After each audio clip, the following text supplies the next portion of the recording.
What if I told you that across the world, there are places that help addicts shoot up safely? According to the Canadian Press, May 23rd, 2019, there are around 100 of these safe injection sites across the world, most of them being in Europe, but also in Canada and Australia. Addicts here in the US are scrutinized for their drug addiction, but we don't provide them with the proper tools to get clean or even use drugs safely. That's why we need these safe injection sites here in the US. Today I'm going to go over the problems of our country's opioid epidemic and why we don't yet have safe injection sites here, the causes behind the problem, and a viable solution. Let's look at the problems. The first main problem being too many people are dying. According to the Highlander, University of California, Riverside's newspaper, November 5th, 2019, 70,200 people died from overdose deaths in 2017 alone, and 68% of those were from opioid overdose deaths. That comes out to around 47,000 people dying of opioid overdose deaths in 2017. That is a lot of people, and that number is only expected to rise due to drugs like fentanyl and other illicitly manufactured drugs. These drugs have a heroin or opioid-like effect, but they're much more potent and require much less to obtain a high. So these drugs are commonly mixed with heroin and cocaine, and they increase the euphoric effect, which keeps buyers coming back. But since it's much more potent, it's very easy to overdose on, especially since most of the time these dealers don't tell their clients what's in their drugs. The second main problem I want to go over is the cost of this issue. According to the Philadelphia Inquirer, June 30th, 2019, the average cost of the opioid issue per year is $78.5 billion. That is a huge sum of money, and I'm not saying that money's not being used productive or being wasted, but it could be going towards a safe injection site that could be helping addicts instead of just cleaning up after them.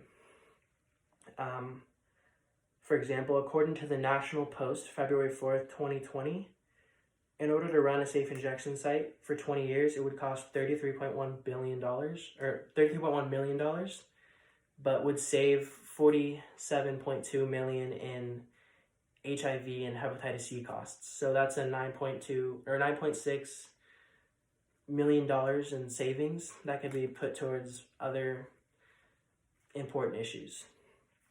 So now that I've talked to you about the problems, let's talk about the causes. The first cause I want to go over is the stigma surrounding drug addicts and drugs in general. According to the Times and Transcripts, February 5th, 2020, there's still a large stigma and idea of or there's still a large stigma left over from the tough on crime and war on drugs era, and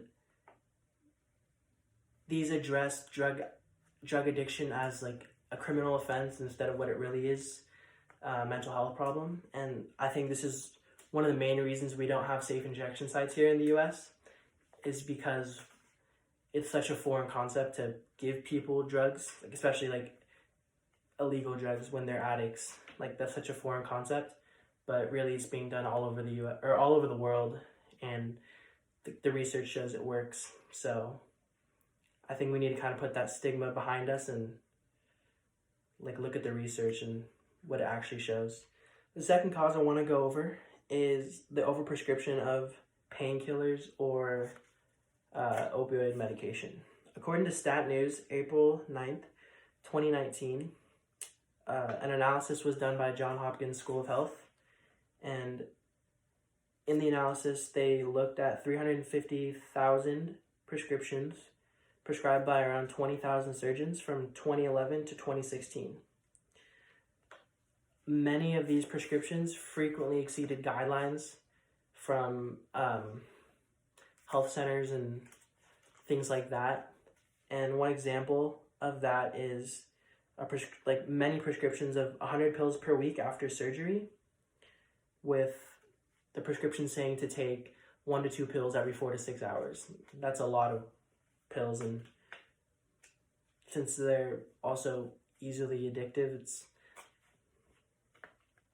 kind of a weird thing to be seeing.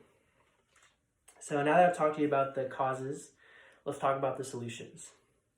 So a viable solution that I see is like a widespread campaign for safe injection sites. Before I got this topic, I had no idea what a safe injection site was, and even after reading the first article, it seemed like such a foreign concept and kind of crazy. But after reading more and doing research, I don't think it's crazy at all, and I think that the research backs it up, and I think a lot of people just are reading a book by its cover. Another thing that this campaign could help clear up is a lot of the false misconceptions that Americans have surrounding these safe injection sites. The first one being that it will bring increased violence to the surrounding areas of the sites. But according to the Highlander,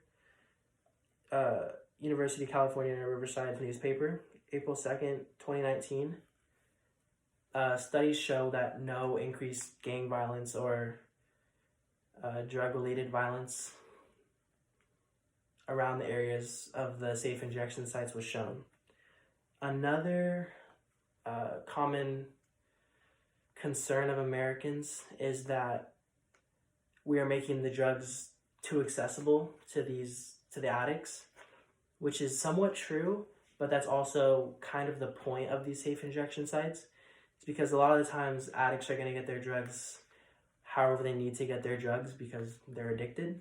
And if they're not getting them from a doctor because they've either been cut off or they never got them from the doctor in the first place, it can be dangerous trying to get your drugs, especially if they're not what you think you're getting, like how I talked about earlier with fentanyl, or you're just getting them from a sketchy drug dealer.